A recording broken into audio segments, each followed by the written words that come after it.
FPL Plus Chrome extension by fantasyfootballfix.com is free to add to the official Premier League website. They've now added a future game week planner, an essential tool to plan for the upcoming blank and double game weeks. You'll also be able to add player points projections, your live rank, and other statistics to the FPL interface. The link to add FPL Plus is in the video description.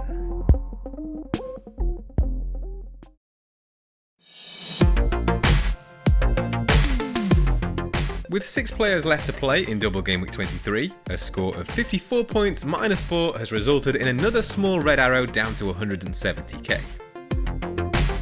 At the back, it was left up to Luke Shaw to bring in the points, justifying the decision to keep and start him ahead of a Man City defender.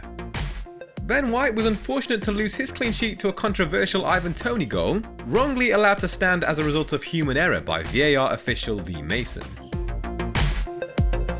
It came as a surprise to see Riyad Mahrez step up to take a penalty ahead of Erling Haaland, who has dispatched all 4 of his spot kicks this season. The Algerian later missed a huge opportunity to grab a second when his effort flew well over the bar from just outside the 6-yard box. There are concerns over Erling Haaland's fitness ahead of Wednesday's match after he was taken off at half-time against Aston Villa. Pep was reluctant to give much away in his Tuesday press conference, but the Norwegian was spotted taking part in a recovery session on Monday with the rest of the squad as normal. But now let's turn our attention to the transfer plans for Game Week 24, which gets underway on Saturday. The squad is in good shape after taking plenty of hits in recent weeks, a -4 last game week and a -8 before that.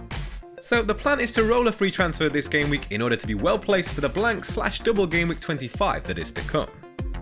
Currently I can field 10 players next game week, not including Nathan Patterson, who is on track to return from his knee injury in the coming days. The young right back was pictured back on the grass last Friday, but was not yet training with teammates. Mohamed Salah is my primary transfer target for Game Week 25. Back among the goals in the Merseyside derby, the Egyptian faces a double game week against Crystal Palace and Wolves. I don't expect Newcastle to be a particularly easy game for the Reds, so I would prefer to hold off from bringing him in until Game Week 25 itself. However, that does in part depend on Kevin De Bruyne's form and likelihood of starting against Nottingham Forest on Saturday, which is something I'll need to assess later in the week following Man City's clash with Arsenal. But the plan for now is to save the free transfer, and here's how the team is set to line up. Kepa Arrizabalaga has kept 3 clean sheets in his last 4 matches, conceding only 1 goal. Chelsea have given up just 3 big chances in that time, the joint fewest tally along with Brentford and Man City. Southampton have parted ways with manager Nathan Jones after just 8 games in charge, 7 of which ended in defeat. They scored just 6 goals over that spell, with only Everton, Crystal Palace and Bournemouth managing fewer. Luke Shaw is the top scoring defender post-World Cup with 54 points, an average of 6 per game. His tally of 3 goal involvements ranks joint top with Pervis Estupiñán. Man United have kept 3 clean sheets in their last 6 home matches, conceding 4 goals. They restricted opponents to just 6 big chances, with only Brentford and Newcastle faring better.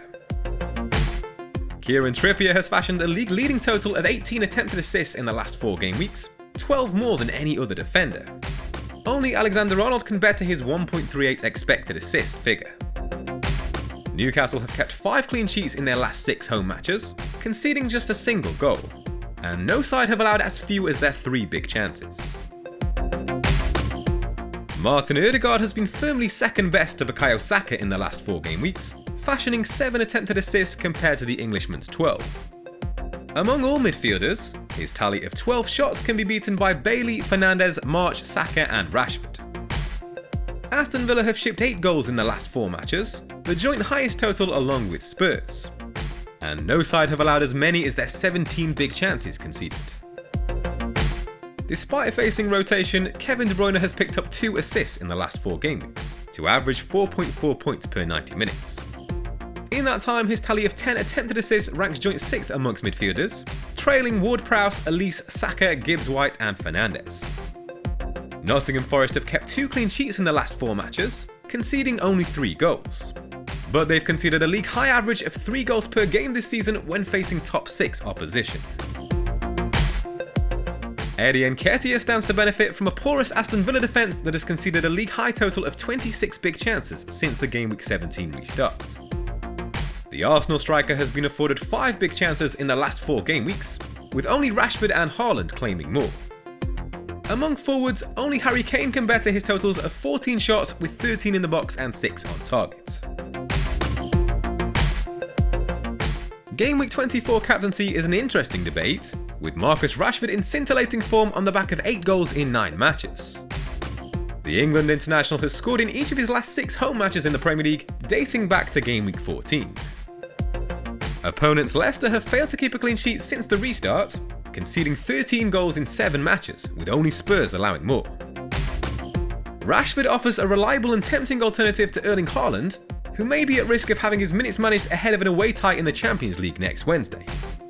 Nevertheless, the Norwegian's 60-minute hat-trick against Wolves in Game Week 21 serves as a reminder of just what he's capable of. So let's see how his fitness holds up after facing Arsenal midweek, before making a final decision.